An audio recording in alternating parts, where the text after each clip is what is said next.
മുൻവർഷത്തെ അപേക്ഷിച്ച് ഇത്തവണ മൺസൂൺ മഴ കൂടുതലായി ലഭിക്കുമെന്ന് കാലാവസ്ഥാ നിരീക്ഷണ കേന്ദ്രം. ഒരു പ്രത്യേക പ്രതിഭാസത്തിന്റെ ഭാഗമായിട്ടാണ് ഏഷ്യൻ രാജ്യങ്ങളിൽ ചൂട് വർദ്ധിച്ചതെന്ന് കാലാവസ്ഥാ വിദഗ്ധർ പറയുന്നെന്നും മൺസൂൺ മഴ സംബന്ധിച്ച വിവരങ്ങൾ കേരള വിഷൻ ന്യൂസിനോട് പങ്കുവയ്ക്കുകയാണ് സംസ്ഥാന ദുരന്ത നിവാരണ വിഭാഗത്തിലെ ഹസാഡ് അനലിസ്റ്റ് ഫഗദ് മർസൂഖ്. അത്യുഷ്ണത്തിന് ഏകദേശ വിരാമമിട്ടുകൊണ്ട് മഴ എത്തി എന്ന് നമുക്ക് പറയാൻ കഴിയും. വേനൽ മഴ സജീവമായില്ല എങ്കിൽ പോലും ഇടവിട്ട് പെയ്യാറുണ്ട്. ഇനി വരാൻ പോകുന്ന മൺസൂൺ ഈ വിശേഷങ്ങളൊക്കെ പങ്കുവയ്ക്കാൻ സംസ്ഥാന ദുരന്ത നിവാരണ അതോറിറ്റിയിലെ ഉദ്യോഗസ്ഥൻ കൂടിയായ ഹസാഡ് അനലിസ്റ്റ് ഫഗദ് മർസൂഖ് നമ്മോടൊപ്പം ചേരുന്നുണ്ട്. സാർ, എന്തായിരുന്നു ഈ ചൂട് കൂടാനുള്ള കാര്യം?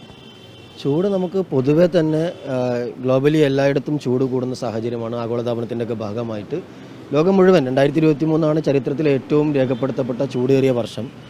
അതിനേക്കാൾ കൂടുതൽ ചൂട് 2024 ഉണ്ടാകുമെന്നാണ് പല കാലാവസ്ഥ ഏജൻസികളും അഭിപ്രായപ്പെടുന്നത്.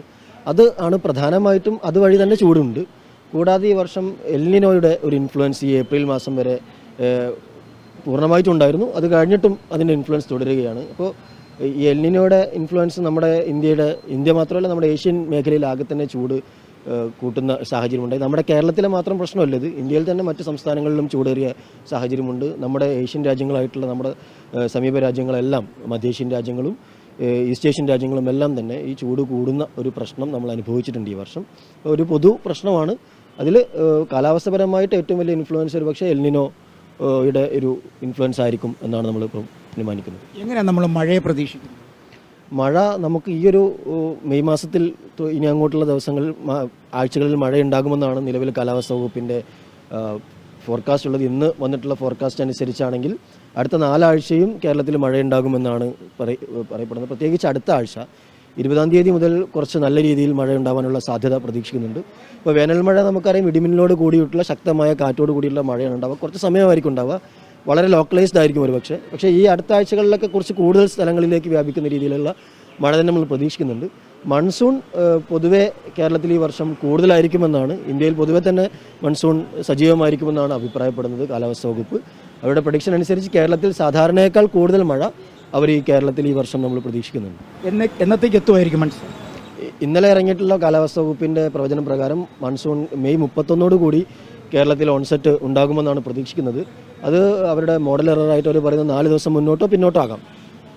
ഏതായാലും മൺസൂണുമായി അനുബന്ധിച്ചിട്ടുള്ള മഴ നമുക്കൊരു മെയ് അവസാനത്തെ ആഴ്ചയോടുകൂടി തന്നെ കിട്ടിത്തുടങ്ങും. കാലാവസ്ഥാ വകുപ്പിൻ്റെ മാനദണ്ഡങ്ങൾ പൂർത്തീകരിക്കാൻ പെടുമെന്ന് അവർ പ്രതീക്ഷിക്കുന്നത്. അതായത് കാലാവസ്ഥാ വകുപ്പിന് ചില മാനദണ്ഡങ്ങളുണ്ട് ഇന്ത്യയിൽ മൺസൂൺ ഓൺസെറ്റ് ഡിക്ലെയർ ചെയ്യാൻ വേണ്ടി. അപ്പോൾ അത് പൂർത്തീകരിക്കപ്പെടുമെന്ന് അവർ പ്രതീക്ഷിക്കുന്നത് മെയ് 31 കൂടിയാണ്. ഏതായിരുന്നാലും മൺസൂൺ നമുക്ക് സാധാരണയേക്കാൾ നേരത്തെ, അതായത് ജൂൺ 1 ഇതിനേക്കാൾ ഒരു ദിവസമോ അല്ലെങ്കിൽ 1-2 ദിവസമോ മുന്നേ തന്നെ എത്തുമെന്നാണ് നമ്മൾ പ്രതീക്ഷിക്കുന്നത്.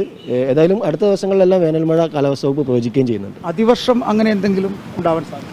ഈ കാലവർഷം നമുക്ക് സജീവമായിട്ടുണ്ടാകുമെന്നാണ് നിലവിൽ ഇപ്പോൾ പറയാൻ പറ്റുക. അപ്പം അത് നമ്മുടെ സാധാരണ നമുക്ക് ഏറ്റവും കൂടുതൽ മഴ ലഭിക്കുക ജൂൺ ജൂലൈ മാസങ്ങളിലാണ്. ഈ നമ്മുടെ സൗത്ത് വെസ്റ്റ് മൺസൂൺ ആണ് നമ്മളുടെ മഴക്കാലത്തിൻ്റെ സിംഹഭാഗവും നമുക്ക് നൽകുന്നത്. അപ്പം അത് പൊതുവെ വർദ്ധിക്കുമെന്നാണ് കാലാവസ്ഥാ വകുപ്പ് പറഞ്ഞിട്ടുള്ളത്. സാധാരണ നിലക്ക് അത് നമുക്ക് ആശങ്കപ്പെടേണ്ട സാഹചര്യം ഉണ്ടാക്കാറില്ല.